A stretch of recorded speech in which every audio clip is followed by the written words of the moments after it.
Hello, this is A. Lakshminarayana, lecturer in economics. Today we are discussing about demand for money.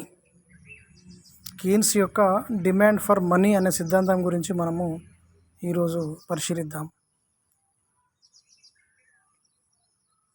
English medium విద్యార్థులు ఉన్నారు కాబట్టి English Telugu కలిపి చర్చించుకుందాం.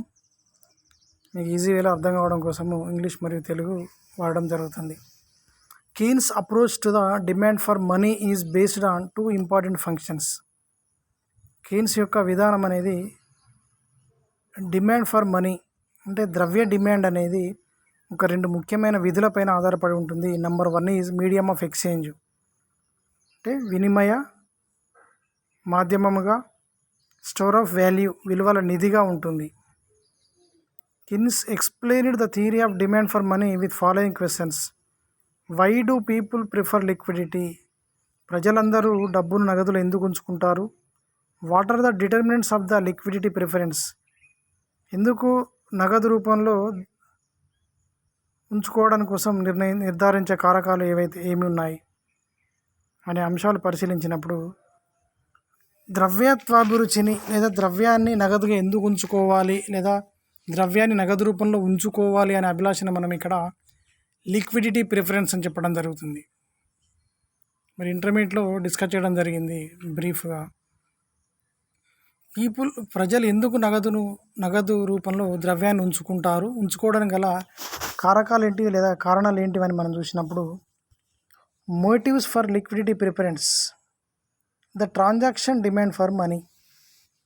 మనము నిత్యావసర కార్యకలాపాలను నిర్వహించుకోవడం కోసం లేదా రకరకాలైన వ్యాపార లావాదేవీలు నిర్వహించుకోవడం కోసం మనము లిక్విడిటీని దగ్గరగా ఉంచుకోవాలని చూసుకుంటాము అనేది first point.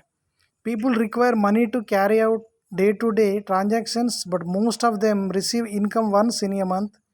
Individuals hold cash in order to bridge the interval between the receipt and income and it's expenditure.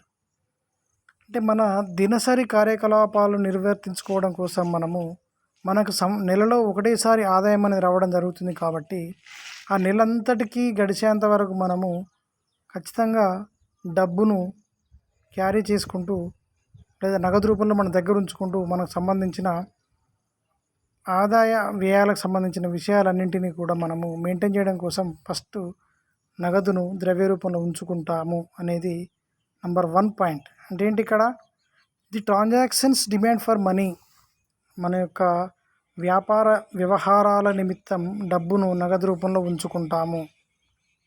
Next precautionary demand for money.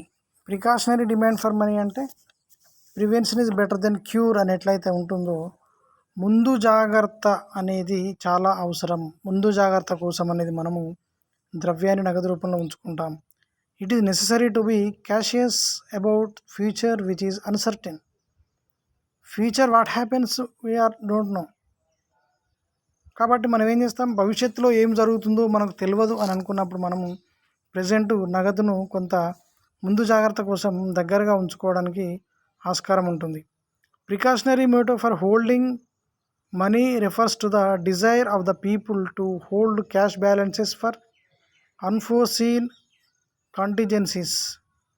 ఇక్కడ మనము ముందు జాగ్రత్త కోసం ఎందుకు ఉంచుకుంటాం మనీని అంటే భవిష్యత్తులో ఎటువంటి లావాదేవీలు కానీ ఎటువంటి ఇబ్బందులు తలెత్తకుండా ఉండడం కోసం మనం ప్రజెంట్ సంపాదిస్తున్న దానిలో కొంత ముందు జాగ్రత్త కోసం మనము నగదు రూపంలో ఉంచుకోవడం జరుగుతుంది. Speculative demand for money, third one speculative demand for money. అంచనా వ్యాపారం లేదా చట్ట వ్యాపారం కోసం మనము ద్రవ్యాన్ని నగదు రూపంలో ఉంచుకోవడం అనేది కూడా గమనించవచ్చు. The cash held under this motive is used to make speculative gains by dealing in bonds whose prices fluctuate. ఇక్కడ మనము నగదు రూపంలో మరియు ముందు జాగ్రత్త కోసం ఉంచుకోవడం మరియు వ్యాపార వ్యవహారాలతో పాటుగా భవిష్యత్తులో మనకు ఎలాంటి ప్రమాదాలు తలెత్తకుండా ఉండడం కోసం కొంత ధనాన్ని లేదా కొంత ద్రవ్యాన్ని బాండ్స్ రూపంలో కానీ లేదా షేర్ మార్కెట్ రూపంలో కానీ ఉంచుకోవడం అనేది కూడా మనము గమనించవచ్చు. Next one, motives for liquidity preference. Keynes hold that the transaction and precautionary motives are relatively interest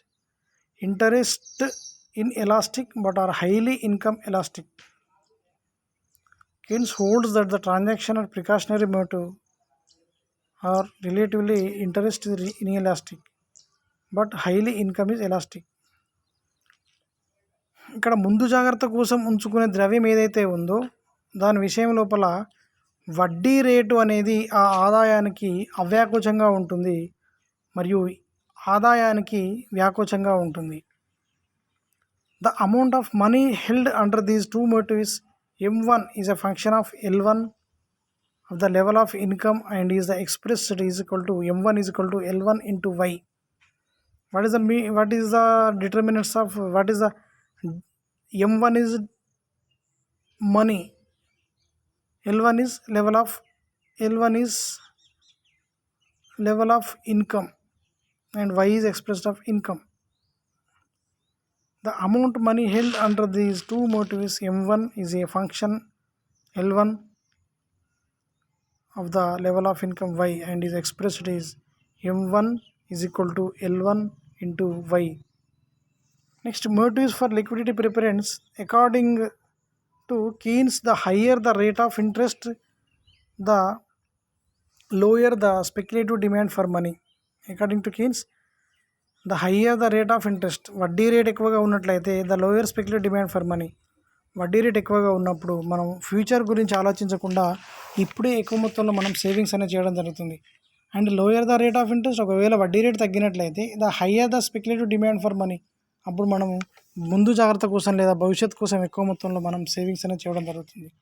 the speculative demand for money is the M2 is equal to L2 into R, where L2 is the speculative demand for money and R is the rate of interest. M2 is a motives for liquidity preference. This is the second principle, precaution, speculative demand for money. First number one is transactionary motive. చూసినప్పుడు M1 is equal to L1 into Y, M2 is equal to L2 into R. Next liquidity preference curve. ఈ రెండింటిని మనం ఒక డయాగ్రామ్లో చూసినట్లయితే liquid preference curve is equal to smooth curve which slopes downward from the left to right. Smooth curve which slopes downward from left to right. ఈ liquid preference curve అనేది left to right, ఎడమ నుంచి కుడికి కిందికి వాలి ఉంటుంది. ఇక్కడ OY అక్షం పైన రేట్ ఆఫ్ ఇంట్రెస్ట్ చూపడం జరిగింది, ఓఎక్స్ అక్షం పైన అమౌంట్ ఆఫ్ మనీ చూపడం జరిగింది. ఇక్కడ వడ్డీ రేటు OR1 ఉన్నప్పుడు ఇక్కడ మనీ అనేది OM1గా ఉంది. అంటే ఇక్కడ వడ్డీ రేట్ అనేది ఎక్కువగా ఉన్నప్పుడు ఇక్కడ మనీ అనేది OM1గా ఉంది. అంటే ఇక్కడ E1 అనేది ఈక్విలిబ్రియం పాయింట్. OR1 బిందువు మరియు OM1 బిందువు కలుసుకున్న చోట ఏర్పడ్డది E1. ఇక్కడ ద్రవ్యత్వ అభిరుచి రేఖ అనేది ఎడమ నుండి కుడికి కిందికి వాలుతూ ఉండడాన్ని మనం గమనించవచ్చు.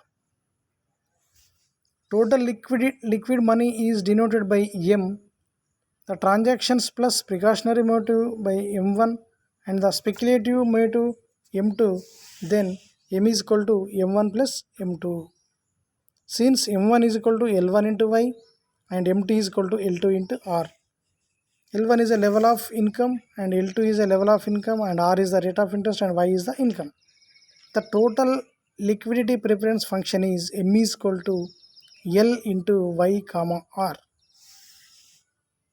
M is equal to money, L is equal to level of income and R is equal to rate of interest. This is the liquidity preference function is equal to M is equal to L into Y into R. Next one, supply of money. We observed the supply of money assumed fixed by the monetary authorities. మనకు ద్రవ్య supply అనేది ద్రవ్య సంస్థలు లేదా ద్రవ్య సంస్థల అధికారుల పైన ఆధారపడి ఉంటుంది. Hence the money supply curve is perfectly inelastic. సంపూర్ణ అవ్యాకోచత్వాన్ని కలిగి ఉంటుంది. మనీ సప్లై రేఖ అనేది సంపూర్ణ అవ్యాకోచత్వాన్ని కలిగి ఉంటుంది. This is the OM is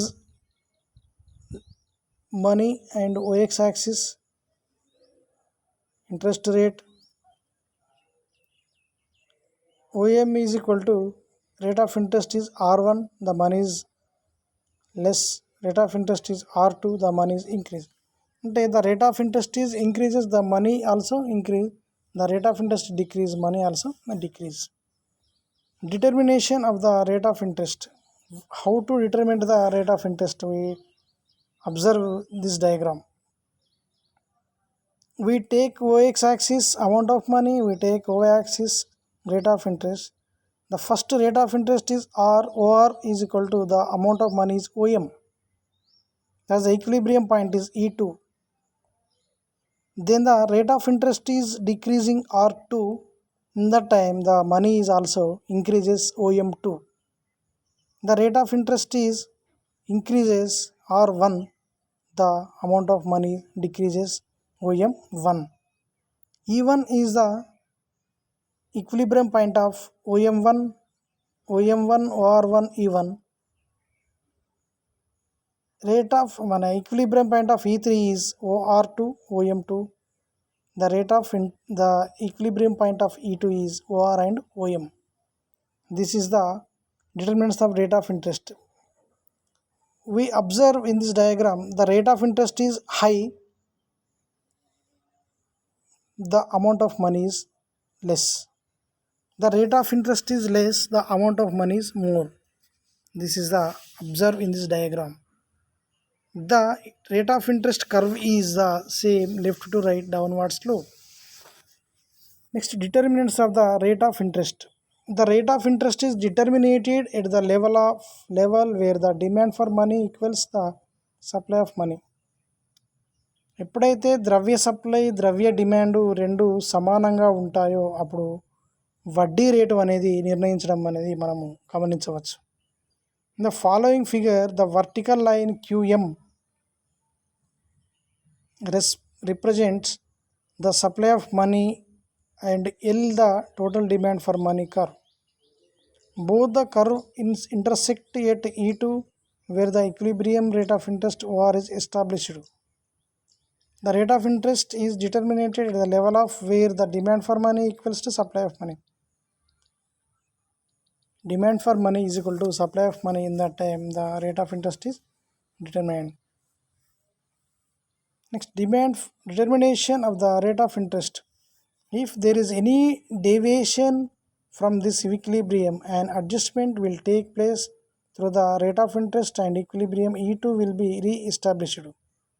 At the point E1, the supply of money OM is greater than the demand for money OM1.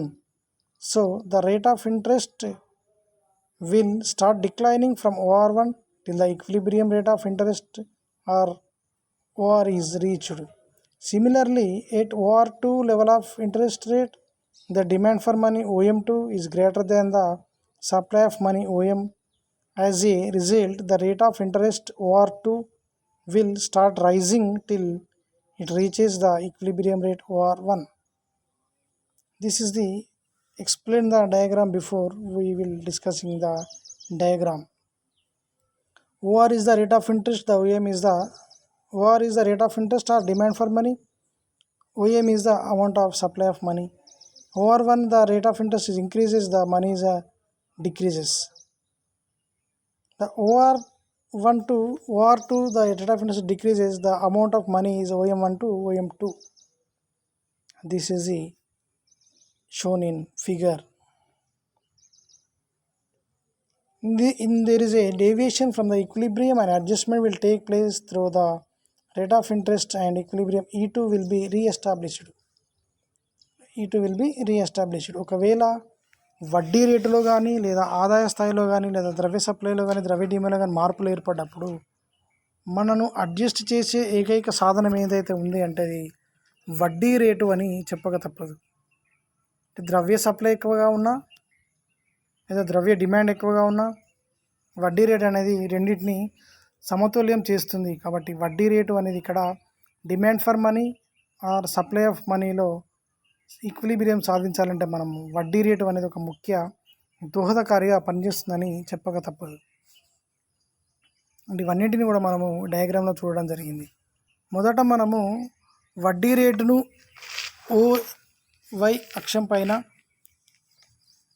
ద్రవ్య పరిమాణాన్ని మనము OX అక్షం పైన తీసుకొని చూసినప్పుడు మొట్టమొదటిసారిగా మనకు OR అనేది వడ్డీ రేటు ఉన్నప్పుడు OM అనేది అమౌంట్ ఆఫ్ మనీగా ఉంది.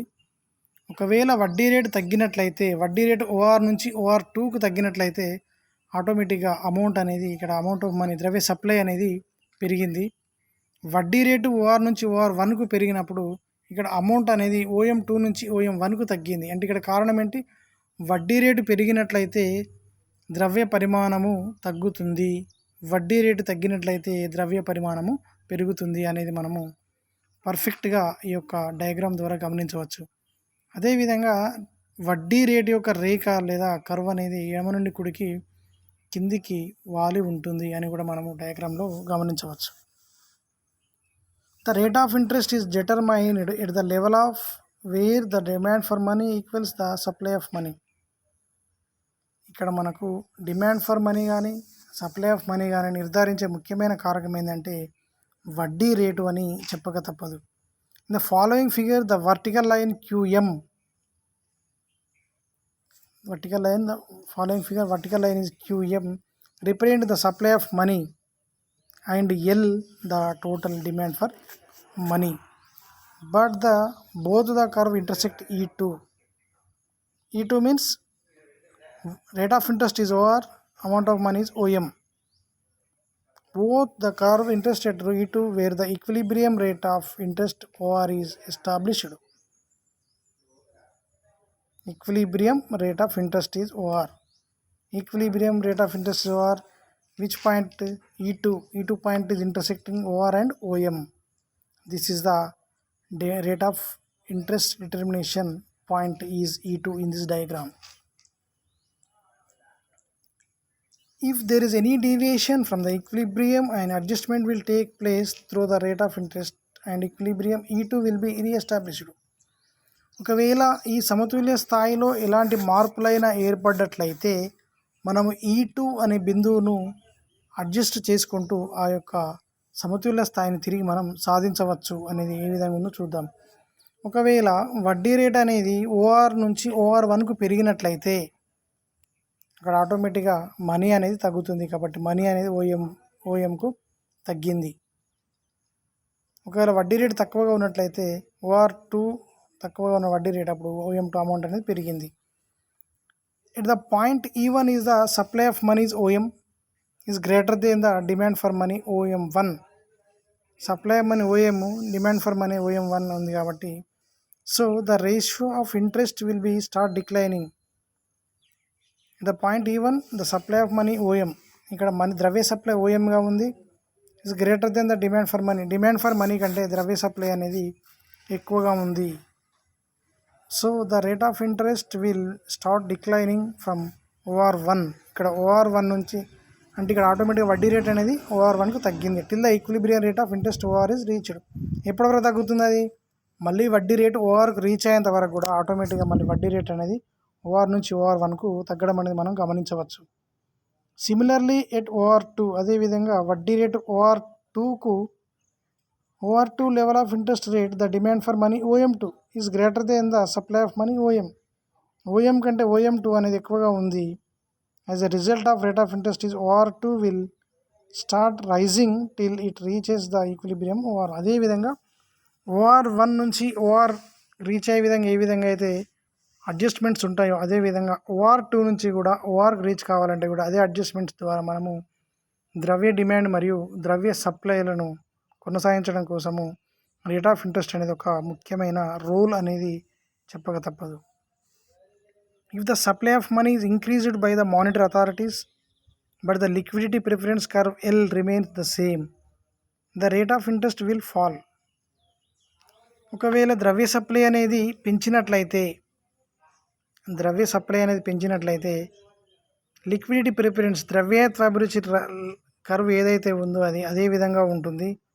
కానీ ద్రవ్య సప్లై పెరిగినప్పుడు ఇక్కడ ఆటోమేటిక్గా రేట్ ఆఫ్ ఇంట్రెస్ట్ అనేది తగ్గిపోతుంది. మన దగ్గర డబ్బు ఎక్కువగా ఉందనుకున్నప్పుడు ఆటోమేటిక్గా వడ్డీ రేట్ అనేది చాలా తక్కువగా ఉంటుంది. ఎందుకంటే అందరి దగ్గర డబ్బు ఉంది కాబట్టి పొదుపులు ఎవరు కూడా చేయరు. వడ్డీ రేట్ ఎక్కువగా ఉన్న తక్కువగా పొదుపు చేసే అవకాశం, అంటే ద్రవ్య సప్లై ఎక్కువగా ఉన్నట్లయితే ఆటోమేటిక్గా వడ్డీ రేటు అనేది తక్కువగా ఉంటుంది, లేదా వడ్డీ రేట్ అనేది తగ్గిపోవడం అనేది జరుగుతుంది. If the demand for money increases and the liquidity preference if the demand for money increases and the liquidity preference curve shifts upward. ఒకవేళ ద్రవ్య డిమాండ్ అనేది పెరిగినట్లయితే ద్రవ్యత్వాభిరుచి రేఖ అనేది పైకి షిఫ్ట్ అవుతుంది. Given the supply of money the rate of interest will rise. అప్పుడు ఆటోమేటిక్గా ద్రవ్యత్వాభిరుచి రేఖ పైకి shift కావడమే కాకుండా ద్రవ్య సప్లై అనేది రేట్ ఆఫ్ ఇంట్రెస్ట్ అనేది కూడా పెరగడం అనేది మనము గమనించవచ్చు. అంటే ఇవన్నీ చూసినట్లయితే మనకు డయాగ్రామ్లో చూడవచ్చు. అంటే ఇక్కడ ముఖ్యంగా మనం అంతిమంగా చెప్పే విషయం ఏంటంటే ద్రవ్య డిమాండ్ కానీ ద్రవ్య సప్లైలో కానీ లోపాలు ఉన్నట్లయితే వాటిని సవరించి ద్రవ్య డిమాండ్ ఈజ్ ఈక్వల్ టు ద్రవ్య సప్లై ఉండే విధంగా ఉంచే ఒకే ఒక అంశం ఏంటంటే ఇక్కడ ద్రవ్యత్వాభిరుచి లేదా వడ్డీ రేటు అనేది మనము గమనించవచ్చు. వడ్డీ రేటు అనేది మనీ డిమాండ్ ఫర్ మనీకి మరియు సప్లై ఫర్ మనీకి ఈక్విలిబ్రియంగా ఉండడం కోసము రేట్ ఆఫ్ ఇంట్రెస్ట్ అనేది ఒక ముఖ్య రోల్ పోషిస్తుంది అని చెప్తాము. అదేవిధంగా మనము ఇక్కడ వడ్డీ రేటు అనేది మీకు ఇందాక చెప్పినట్లు స్టార్టింగ్లో వడ్డీ రేటు అనేది ఇద్దరికి రెండు రకాలుగా పనిచేస్తుంది. ఒకటి వినియోగదారుల విషయంలో అబ్జర్వ్ చేసినట్లయితే ఒక రకమైన వడ్డీ రేటు ఆలోచిస్తారు, పెట్టుబడిదారుల విషయం చూసినట్లయితే మరొక రకమైన వడ్డీ రేటును ఆలోచిస్తారు. వినియోగదారుల విషయం ఆలోచించినట్లయితే వడ్డీ రేటు అనేది చాలా ఎక్కువగా ఉండాలని చూస్తారు, పెట్టుబడిదారుల విషయం ఆలోచించినట్లయితే వడ్డీ రేటు అనేది చాలా తక్కువగా ఉండాలని చూస్తారు. అంటే ఇక్కడ వినియోగదారుల విషయం ఎందుకు ఎక్కువగా వడ్డీ రేటు ఎక్కువగా ఉంటేనే వినియోగదారులు పొదుపు చేయగలుగుతారు, వడ్డీ రేటు తక్కువగా ఉంటేనే పెట్టుబడిదారులు పెట్టుబడి చేయగలుగుతారు. ఇవి రెండు కూడా మనకు ఇంపార్టెంట్ ఫ్యాక్టర్స్. వడ్డీ రేటు పైన డిపెండ్ అయ్యి పెట్టుబడులు జరిగినప్పుడు ఈ పెట్టుబడుల ద్వారా ఉత్పత్తి జరగడం వల్ల ఉద్యోగిత ద్వారా ఆదాయం వచ్చినప్పుడు తిరిగి వాళ్ళు మళ్ళీ ఆదాయాన్ని వినియోగించడం, కొంతమేరకు పొదుపు చేయడం అనేది వల్ల జరుగుతుంది. ఇక్కడ వినియోగం చేయడం వల్ల వస్తువులకు డిమాండ్ ఏర్పడుతుంది, పొదుపు చేయడం వల్ల పెట్టుబడులు ఏర్పడతాయి. అంటే ఇక్కడ వడ్డీ రేటు అనేది ముఖ్యంగా ఇన్వెస్ట్మెంట్ సైడ్ ఆలోచించినట్లయితే ఆ విధమైన పాత్ర పోషిస్తుంది. అదేవిధంగా వడ్డీ రేటును మనం కస్టమర్ సైడ్ ఆలోచించినప్పుడు వాళ్ళు పొదుపు చేయాలనుకున్నప్పుడు వడ్డీ రేటు ఎక్కువగా ఉందా లేదా తక్కువగా ఉందని ఆలోచిస్తారు. వడ్డీ రేటు ఎక్కువగా ఉంటేనే వాళ్ళు పొదుపులు చేస్తారు, వడ్డీ రేటు తక్కువగా ఉంటే వాళ్ళు పొదుపు చేయడం మానేస్తారు. వడ్డీ రేటు అనేది ఇక్కడ ముఖ్యమైన పాత్ర పోషిస్తుందని చెప్పక తప్పదు. వడ్డీ రేటు అనేది ముఖ్యమైన పాత్ర. వడ్డీ రేటు అనేది ఇక్కడ వినియోగదారులకు కానీ ఇక్కడ పెట్టుబడిదారులకు కానీ ముఖ్యమైన పాత్ర పోషిస్తుంది. అంతేకాకుండా వినియోగదారులు నగదును ద్రవ్య రూపంలో ఉంచుకోవడానికి గల కారణాలు ఏవైతే ఉన్నాయో వాటిని చూసినట్లయితే మనం ముఖ్యంగా 3 రకాలుగా చెప్పడం జరుగుతుంది. ఒకటి థియరీ ఆఫ్ డిమాండ్ ఫర్ మనీలో మనం స్టార్టింగ్లో చెప్పుకున్నట్లు లిక్విడిటీ ప్రిఫరెన్స్ కోసం ఉంచుకుంటారు, ట్రాన్సాక్షన్స్ మోటో ఒకటి, ప్రికాషనరీ మోటో ఒకటి, నెక్స్ట్ స్పెక్యులేటివ్ మోటో. ఈ 3 అంశాలను మనం మళ్ళీ అబ్జర్వ్ చేసినట్లయితే అసలు ఎందుకు నగదు రూపంలో ఉంచుకోవాలనుకున్న ఫస్ట్ వన్ ఈజ్ ట్రాన్సాక్షనరీ మోటో. అంటే దినసరి కార్యకలాపాలు నడవడం కోసం మనం ద్రవ్య రూపంలో ఉంచుకుంటాము. నెంబర్ 2 వచ్చేసి ప్రికాషనరీ మోటో, అంటే ముందు జాగ్రత్త కోసం ద్రవ్యాన్ని నగదు రూపంలో ఉంచుకుంటాము. భవిష్యత్ అవసరాల కోసం మనము నగదును ద్రవ్య రూపంలో ఉంచుకుంటాము. ఈ 3 అంశాల ద్వారా ప్రజలందరూ కూడా ద్రవ్యాన్ని నగదు రూపంలో ఉంచుకుంటారు అనే అంశాన్ని కీన్స్ లిక్విడిటీ ప్రిఫరెన్స్ థియరీలో కూలంకుషంగా వివరించడం జరిగింది. Why the people liquidity preference, what are the determinants of the liquidity preference, why do people prefer liquidity అనే క్వశ్చన్స్కు తను ఆన్సర్స్ చెప్పడం జరుగుతుంది. ఫస్ట్ క్వశ్చన్ ఏంటి, why do people prefer liquidity అంటే ప్రజలు ఎందుకు ద్రవ్య నగదు రూపంలో ఉంచుకుంటారనే క్వశ్చన్ చూసినప్పుడు మనం 3 రకాల చెప్పుకుంటాం. ఒకటి precautionary demand for money, speculative demand for money, next transaction demand for money అనే 3 అంశాలు మనం చూస్తాం. What are the determinants of liquidity preference అనుకున్నప్పుడు ముఖ్యంగా మనకి ఇక్కడ లెవెల్ ఆఫ్ ఇన్కము లేదా అమౌంట్ ఆఫ్ మనీ లేదా రేట్ ఆఫ్ ఇంట్రెస్ట్ అనేది కూడా మనకు ముఖ్యమైన డిటర్మినెంట్స్గా పనిచేస్తుంది. ఇక్కడ రేట్ ఆఫ్ ఇంట్రెస్ట్ అనేది కూడా చాలా ఇంపార్టెంట్ ఫ్యాక్టర్. ఇప్పుడు మనీ సప్లై కానీ డిమాండ్ ఫర్ మనీ కానీ రెండూ కూడా ఈక్విలిబ్రియంలో చేరాలనుకున్నప్పుడు లేదా ఈక్విలిబ్రియం స్థాయి సమకూరాలనుకున్నప్పుడు ఇక్కడ వాటి రెండింటిని సమతుల్యంగా ఉంచేది ఓన్లీ ఒకటి రేట్ ఆఫ్ ఇంట్రెస్ట్ అనేది మాత్రమే మనము గమనించవచ్చు. అంటే వడ్డీ రేటు అనేది చాలా ఈ లిక్విడిటీ ప్రిఫరెన్స్ థియరీలో వడ్డీ రేటు అనేది అత్యంత ప్రాధాన్యత గల అంశంగా మనం చెప్పవచ్చు. Keynes explain the theory demand for money with following questions. ఈ యొక్క Keynes theory of demand for money అనే అంశాన్ని తీసుకున్నప్పుడు ముఖ్యంగా అతను చెప్తున్న రెండు ద్రవ్యం యొక్క విధులు ఏవైతే ఉంటాయో వాటిని పర్ఫెక్ట్గా తీసుకొని చెప్పడం జరిగింది. Number 1 is medium of exchange, number 2 is store of value.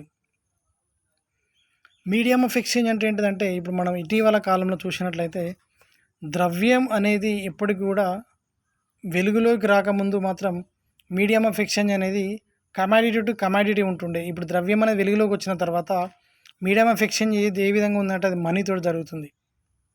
అంటే మనం జరిపే ప్రతి ట్రాన్సాక్షన్స్ అనేది కూడా ఓన్లీ మనము ద్రవ్యాన్ని ఒక వినిమయ మాధ్యమంగా చూడడం జరుగుతుంది. మనం డబ్బులు ఇస్తే అతను ఒక వస్తువు ఇస్తాడు, కానీ పూర్వకాలంలో వస్తువు ఇస్తే వస్తువే ఉంటుండే. కానీ అటువంటి పరిస్థితి నుంచి మనం ఇప్పుడు బయట. నెక్స్ట్ మనం స్టోర్ ఆఫ్ వాల్యూ అనుకునే విషయం చూసినప్పుడు ఇది ఇంకా మెయిన్ ఫంక్షన్గా చెప్పవచ్చు మనీలో. స్టోర్ ఆఫ్ వాల్యూ అంటే మనము డబ్బులు కానీ లేదా ఇతర వస్తువులు కానీ ఎక్కువ రోజులు మనం స్టోర్ చేస్తే అవి పాడైపోతాయి. పాడైపోవడమే కాకుండా వాటి యొక్క వాల్యూ అనేది తరిగిపోతుంది. కానీ ఇక్కడ మనీ విషయంలో చూసినట్లయితే మనం ఎన్ని రోజులైనా కూడా మనీని మనము స్టోర్ చేసుకోవడానికి అవకాశం ఉంటుంది. దాని యొక్క విలువ అనేది తగ్గకుండా ఉంటుంది అనే రెండు అంశాలను ఆధారంగా చేసుకొని ఈ యొక్క Keynes theory of demand for money అనేది చెప్తూ అందులో ముఖ్యంగా ఉండే అంశం ఏదైతే ఉందో ఈ యొక్క ద్రవ్యత్వాభిరుచి, కీన్స్ ద్రవ్యత్వాభిరుచి సిద్ధాంతం అనేది మనకు మెయిన్గా ఇతను చెప్పిన అంశం లోపల చాలా ముఖ్యమైన అంశం లేదా కీ రోల్ పాయింట్ ఏంటంటే రేట్ ఆఫ్ ఇంట్రెస్ట్ అనేది కూడా చాలా ముఖ్యమైన అంశంగా కీన్స్ చూడడం జరుగుతుంది. అంటే ఇక్కడ దేశంలో ఉండే ద్రవ్య సప్లై కానీ ద్రవ్య డిమాండ్లో ఉండే సమతుల్యం సాధించాలన్నా లేదా వినియోగదారులు ఎక్కువ మొత్తంలో పొదుపులు చేయాలన్నా లేదా పెట్టుబడిదారులు ఎక్కువ మొత్తంలో పెట్టుబడి పెట్టాలన్నా అనేక రకాల అంశాలకు ముఖ్యమైన దోహదకారిగా రేట్ ఆఫ్ ఇంట్రెస్ట్ అనేది కీన్స్ తన సిద్ధాంతంలో క్లుప్తంగా వివరించడం అనేది మనం గమనించవచ్చు. ఒకవేళ money supply and demand for money లోపల ఏమైనా అబ్స్టాకిల్స్ ఉన్నా లేదా డిసిక్విలిబ్రియం ఏర్పడ్డా కూడా ఈ యొక్క రేట్ ఆఫ్ ఇంట్రెస్ట్ అనే సాధనంతో వాటిని రెండింటిని సవరించవచ్చు అనేది మనకు కీన్స్ ఒక డయాగ్రామ్ ద్వారా క్లుప్తంగా చెప్పడం జరిగింది. ఆ డయాగ్రామ్ మళ్ళీ ఒకసారి once again I will explain to you.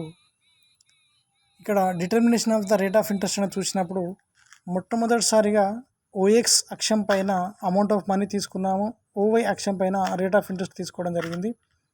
మొదటిసారిగా ఓఆర్ అంటే వడ్డీ రేట్ అనేది ఓఆర్గా ఉన్నప్పుడు అమౌంట్ ఆఫ్ మనీ ఓఎంగా ఉంది. అక్కడ ఈ2 బిందువు వద్ద సమతుల్య స్థాయిలో ఉన్నాం మనం. ఒకవేళ వడ్డీ రేటు కనుక ఓఆర్ నుంచి ఓఆర్2కు తగ్గినట్లయితే ఇక్కడ వడ్డీ రేటు తగ్గింది అనుకున్నప్పుడు ఆటోమేటిక్గా అమౌంట్ ఆఫ్ మనీ అనేది పెరుగుతుంది. వడ్డీ rate decreases OR two and also amount of money increases OM2. In the same way the rate of interest is increases OR1. In that time the amount of money will decreases OM1. అంటే ఇక్కడ మనకు inversely proportion అనేది మనం గమనించవచ్చు. వడ్డీ rate పెరిగితే ద్రవ్య పరిమాణం తగ్గుతుంది, వడ్డీ రేటు తగ్గితే ద్రవ్య పరిమాణము పెరుగుతుంది. ఇక్కడ మనకు ముఖ్యంగా ఈక్విలిబ్రియం పాయింట్ E2 ఉంది. మళ్ళీ ఈ E2ను మనం చేరుకోవాలనుకున్నప్పుడు అడ్జస్ట్మెంట్స్ అనేవి వేటి ద్వారా చేయడం జరుగుతుందనే విషయాన్ని గమనించినప్పుడు కీన్స్ అది రేట్ ఆఫ్ ఇంట్రెస్ట్ ద్వారానే జరుగుతుంది. అంటే వడ్డీ రేటు పెంచడం కానీ లేదా వడ్డీ రేటు తగ్గించడం ద్వారా కానీ మాత్రమే మనము ఈ యొక్క ద్రవ్య సప్లై ద్రవ్య డిమాండ్లో మధ్య సమతుల్యాన్ని సాధించవచ్చు అనే అంశాన్ని క్లుప్తంగా ఈ యొక్క డయాగ్రామ్ ద్వారా వివరించడం అనేది జరిగింది. ఇక్కడ మనకు ఇక్కడ రేట్ ఆఫ్ ఇంట్రెస్ట్ కర్వ్ అనేది ఎడమ నుండి కుడికి కిందికి వాలుతూ ఉండే అంశాన్ని కూడా మనము గమనించవచ్చు. ఇతను చెప్పిన అంశాలలో ఎంప్లాయ్మెంట్ ఇంట్రెస్ట్ అండ్ థియరీ కావచ్చు లేదా కీన్స్ కన్జంప్షన్ ఫంక్షన్ కావచ్చు, ఏవైనా కూడా తన యొక్క వివరణ అనేది క్లుప్తంగా విత్ ఎక్స్ప్లెయిన్ విత్ డయాగ్రామ్తో ఉండటం వల్ల మనము ముఖ్యంగా మనం స్టార్టింగ్లో చెప్పుకున్నాము, మనకు స్థూల అర్థశాస్త్ర పితామహునిగా మనం జేఎం కీన్స్ను ఎందుకు పిలుస్తామంటే, ఈ యొక్క స్థూల అర్థశాస్త్రంలో దాదాపుగా ఎక్కువ మొత్తంలో పార్ట్ కలిగి ఉండి ప్రపంచ దేశాలు అనుసరించే విధానాలను కలిగి వాటికి ప్రతిదానికి జవాబు, ప్రతిదానికి ఎక్స్ప్లెనేషన్, వివరణాత్మకమైన వివరణతో ఇవ్వడంతో పాటు అనేక విధి విధానాలను ఏర్పాటు చేసి వాటి ద్వారా ఏ విధంగా ఆర్థిక వ్యవస్థ ముందుకు వెళ్ళగలదని చెప్పిన ఏకైక మహానుభావుడు జేఎం కీన్స్. కాబట్టి అతనిని మనం ఫాదర్ ఆఫ్ మైక్రో ఎకనామిక్స్గా చెప్పడం అనేది కూడా జరుగుతుంది. Thank you very much.